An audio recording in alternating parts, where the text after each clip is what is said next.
Hello and welcome, Exiles, to the first update to the lightsaber throwing Jedi. And to start things off with, we have a few different problems we're trying to solve. Number one is our skill choice. We started out with Spectral Helix. I wanted to see the lightsaber rotate around my character. Like, for example, right here, you can see it rotates around a character. This has a few very glaring flaws. Now, I thought to myself I'd be okay with them because I mostly just wanted a boss rush, which means I was okay with not having good clear.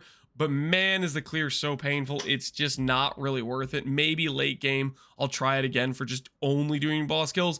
But the thing about Spectral Helix is you kind of want reduced prod speed in order to make it hit multiple times on the same enemy and significantly increase your damage. But it just is so bad clear-wise, waiting for this thing to rotate around and hit enemies. It just wasn't working out. That being said, lucky for us, there's another lightsaber throwing skill, Spectral Throw, which allows me to go click, and it throws it all out. And it's much better in terms of clear, being able to shoot directionally into a pack, hit every member in the pack very quickly, and move on top of being able to jump around and have the blades drag around and follow you and stuff like that. Feels pretty decent.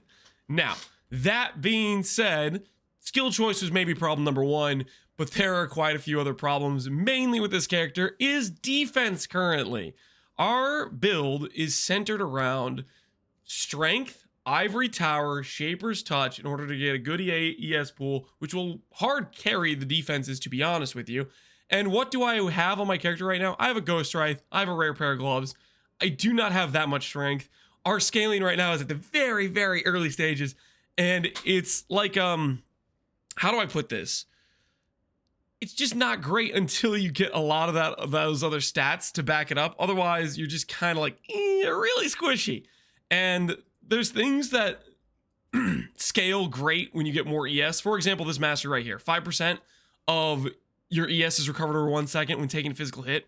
At 4K ES, that's like what, 200 ES recovered over 1 second.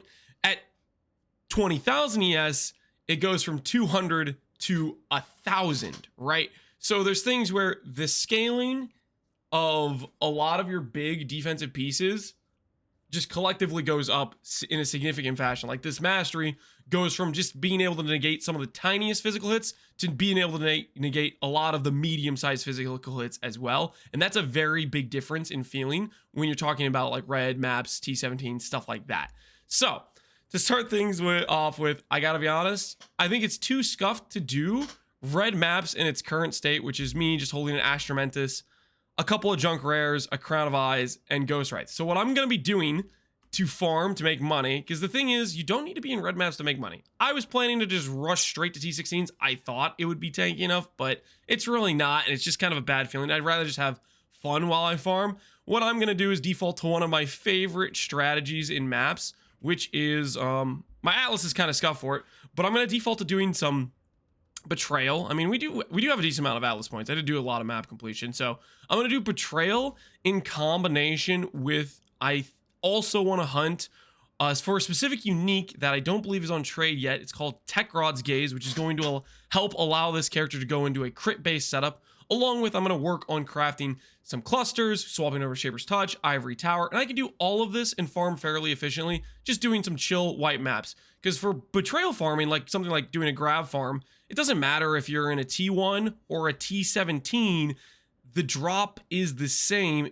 You're rolling the div card table, and the tier of map doesn't change that. So it's one of those strategies where I'm specifically picking something that works in a low tier map, which means I can chill, relax, not get too, frustrated doing a T16 chain dying while my character has weak defenses. Then I can focus on making the currency that in a relative, I mean, grab farming isn't like the most efficient, but it's decently efficient. And that will allow us to then get the Shaper's Touch, the Ivory Tower, the proper stat stacking gear that will really help our ES number go quite a bit up. So that's just a part of my initial thoughts of, hey, our character's a bit scuffed. We should pick a strategy that works on a character that's scuffed. You know what I mean? I don't know if I'm making much sense. Ultimately, I was a little bit skeptical of doing the Ghost Wraith straight to T16s. With Energy Blade, it's a bit too bricked in killing our ES number. I've done Ghost Wraith stars before with stuff like Righteous Fire, but on a build like Righteous Fire, I'm not deleting half of my energy shield, because Energy Blade, if you look at the skill, where do I have it socketed? It it says buff grants 45% less ES. It cuts your ES in half, right? So I turn this off. And we go from, 4,000 to 7,500. That's twice the tank we're losing. So Ghost Wrath works on a build that isn't clicking Energy Blade and absorbing half of your defenses in terms of going up to something like red maps, but that's okay. I'm fine with it. And we're going to progress regardless. Doing Betrayal is my plan. And also looking for Tech Rod's Gaze. I have a bit of tree changes I have in mind for things I'm going to change in terms of getting cluster jewels are very, very strong for this character. Getting more stats in the build. For example, Lethal Pride, when it comes to the market, I can stock it here. I spent my early money I made on getting a Natural Instinct. They're like 1 to 1.5 divine right now. So that was like, I was like, man, that's a cheap price for Unnatural. I'm going to buy that right now. I think it's because of the bosses dropping so many uniques. There's a large supply of pretty rare uniques, much larger than there would normally be, or at least I think more than there would normally be. Like, you see this is item level 26 Unnatural. I don't think of too many times I've seen item level Unnatural Instincts this low outside of like a div card, and this guy definitely got it when he was just doing the campaign. I bought it from him and he was like a level 40 character or something. It's not like he had had a bunch of money, bought a div card, turned it in at a low level. This was generated from those bosses. So I was like, you know what? I'm going to take advantage of that. And then Lethal Prides, if I have to, I'll go hunt down some timeless conflicts myself. But I imagine people will start doing that content as well. That is a really good pairing with this. On top of, I also want to look for something like a Transcendent Flesh. If we put a Transcendent Flesh like here, for example, Transcendent Flesh gives you a lot of crit multi based on strength in the radius.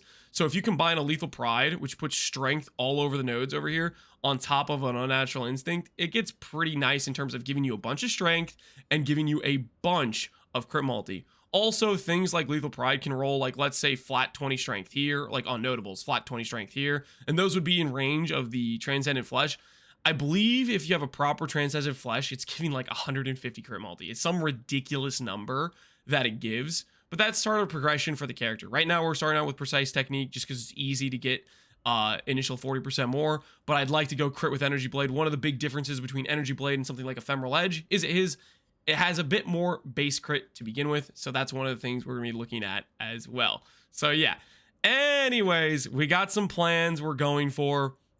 We'll see how they turn out. The characters initially, definitely on the scuff side. I would ultimately say if you're planning to play this character and you haven't even gotten through the campaign, I would recommend sticking with life-based Righteous Fire, just going like a Calm's Heart, and just you could do farming all the way up to red maps that way, or you could do what I'm doing and swap early, be a bit scuffed, do some white maps. It's completely, steamroll for white maps and it feels fine there, but it's definitely scuffed on red maps. We're chain dying a bit too much in my opinion. I think, how many times have I died? I've died 43 times on this character. That's super high for me for league starts. So it is what it is. We're working through it, and I'm excited to progress the build, actually try to make some sizable upgrades, and I'll give you updates on what I'm doing. You can always come by the stream and ask me about how things are going, or, if you are wanting build recommendations on where you're at with the character and what to change.